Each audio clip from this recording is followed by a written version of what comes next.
Hey guys, this is Austin. We take a look at normal looking laptops all day long, but when Intel reached out and wanted to sponsor a video on some slightly more unique designs, well, it didn't take long for me to say yes. First off, we have the HP Pavilion X360. Now this might look like a normal laptop, but in fact it's going to be a full 2-in-1. You can tell it's a 2-in-1 because, well, we can do pretty much anything you want, including bending it all the way backward. So what's cool about this is that you can really use it as sort of the best of both worlds. So if I want to use it as a standard looking laptop, I can set it here, I've got my touchpad, I've got my keyboard, I've got the touchscreen, but we also do have the additional modes that the 2-in-1 allows. So say you're on a plane and you don't want to have a giant 15-inch laptop in your little tray table. Well, you can flip it around like this and get tent mode to say watch some Netflix or some super cool YouTube videos. And of course, you're also going to have the flexibility of just flipping it around like this so if you want to do like a presentation or again watch some video. And of course, there's going to be a wide range of 2-in-1s available, most of which are actually going to be smaller than this Pavilion. So especially with some of them that are in the 11 to 13-inch range feel much better, especially on the tablet side. But what you're getting here is something that can do everything. And one of the most important parts with this HP is it does it without compromising on performance. Inside, you're going to be getting an 8th generation Core i7-8550U.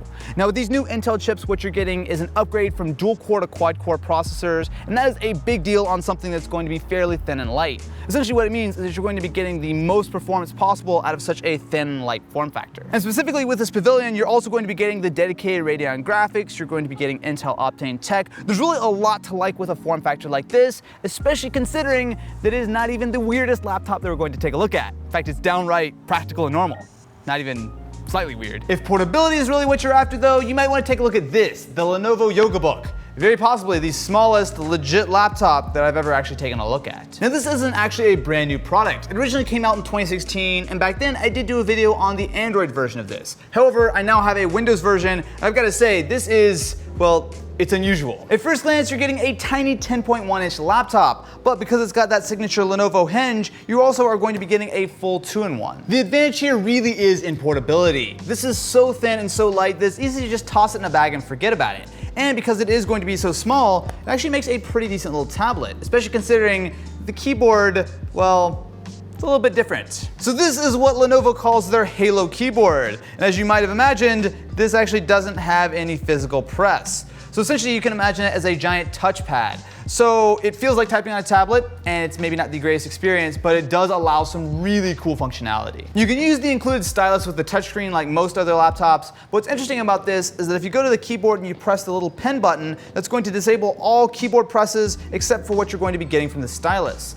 Essentially what this is going to turn it into is something very similar to a Wacom tablet. You can use this to not only navigate windows, but more importantly, it's going to be available in stuff like OneNote to actually allow you to sketch without sort of blocking the whole screen while you do it. Look, this isn't going to be the most practical 2-in-1 in the world. Not only is it not going to be incredibly powerful, it is using an Intel Atom chip as opposed to a Core, and on top of that, the ports are going to be pretty minimal. It even uses micro USB for charging, and you only get a micro HDMI out as well as a headphone jack.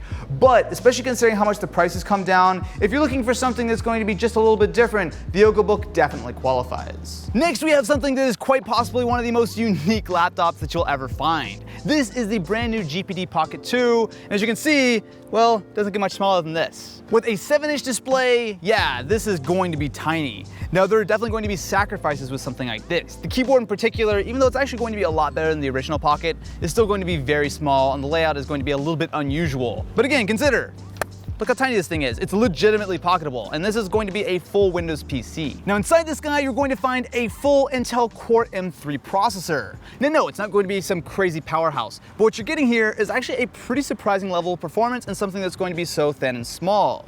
Now no, it's not going to be a full gaming PC, but considering how tiny it is, it's actually going to be more than powerful enough for, well, pretty much anything that I would ever do with it, except video editing, I guess. But I don't think, oh, whoa, dude, we actually could video edit on this. Oh, we should have thought about that earlier.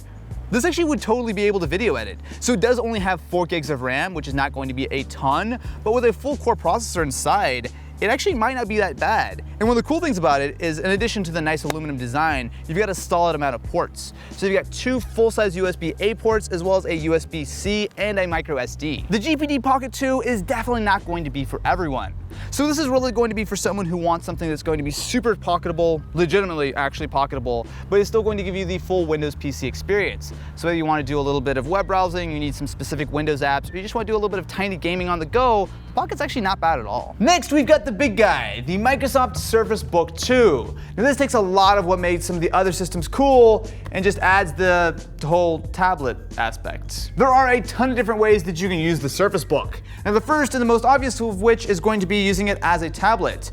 So it's not every day that you get to try a 15-inch Core i7 powered tablet, but once you detach it from the keyboard dock, that's pretty much what you're getting here. This is going to house almost all of the internals of the laptop, including its own battery, the Core i7 8650U, the memory, the SSD. Pretty much the only things you're going to be losing here are going to be some of the ports. However, as soon as you drop it onto the dock, you're going to be getting all of that back and then some, if I can line it up correctly. So once you drop it on, not only are you of course going to be getting the keyboard, the trackpad, as well as a fair few USB ports, SD card, that kind of stuff, but this is also going to contain a much larger battery and a dedicated NVIDIA GTX 1060 GPU. A lot of this is thanks to the hinge. There's a little bit of an unusual design, so as I close it, it almost looks like a vertebrae, and one of the only real issues here is that it actually does leave the laptop slightly exposed to stuff like dust and whatnot, but it allows this whole form factor to actually work. Now when you use it as a laptop, the fundamentals are absolutely there. You're getting a super high resolution 15-inch display with Windows Hello support. The keyboard is backlit, it feels great. The touchpad's there. Really, you're not going to be giving up anything besides a fair bit of money when you pick up the Surface Book. There's also going to be a 13-inch variety if you want something that's going to be a little bit smaller, but it's really cool at just how much engineering has gone into making something like this work. Now, no, it's not going to be completely perfect. Again, I wish it would actually close just a little bit more, but if you've got a price tag, if you've got a budget, if you want to get something that's going to give you a ton of power and a ton of flexibility, it's hard to go wrong with the Surface Book 2. What gets me excited is just how many different designs there are out there. Now don't get me wrong, you might want to use a standard laptop and that might be best for you, but as far as I'm concerned, the weirder, the cooler, the more interesting, the better.